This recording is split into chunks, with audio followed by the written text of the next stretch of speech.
आम सर्वनाम कहवा विशेष्य बदल बस्तु पद को सर्वनाम कहवा से सर्वनाम को आम कहवा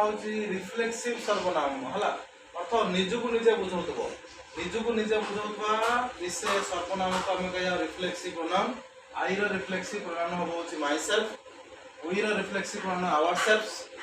यू रो होबो योरसेल्फ्स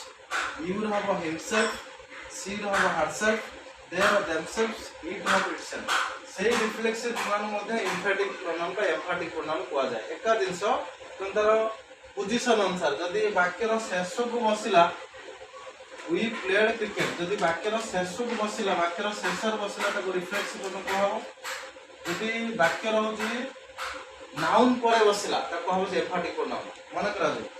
वी प्लेड क्रिकेट जेहेतु वी अछि वी रो रिफ्लेक्सिव प्रोनाउन कोन वी रो होची रिफ्लेक्सिव प्रोनाउन लिखते हमें जे होची आवर सेल्फ्स आमे निजे निजे खेल धर गोटे मैच खेल होता तुम विपरीत टीम आसलानी से क्षेत्र तुम निजे निजे खेल से क्षेत्र we played cricket ourselves we played cricket ourselves ए क्षेत्र में एटा तुम कह होची रिफ्लेक्सिव प्रोनाउन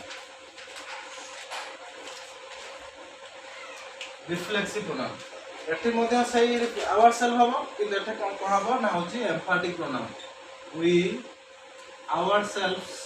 प्लेड क्रिकेट ये कमा मध्य दिया जाए तेन बुझेला रिफ्लेक्सिव प्रोनाउन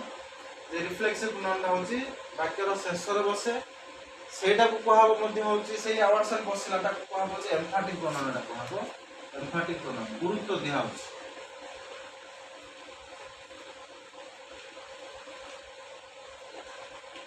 तो आम जानिले जे यदि सेल्फ लगी सेटा आम कह कौन रिफ्लेक्सिव एम्फैटिक प्रोनाउन रिफ्लेक्सिव केतल कहबा जेतले वाक्यर शेष रहिला से निजे निजे खेलिले से क्षेत्र में कहला होची रिफ्लेक्सिव प्रोनाउन एम्फैटिक प्रोनाउन गुरुत्व दिया होची अधिक गुरुत्व दिया ने से क्षेत्र आम कह होची कोन होची वाक्यर जो विशेष थिबो से विशेष परे परे बसिले एम्फैटिक प्रोनाउन कहबा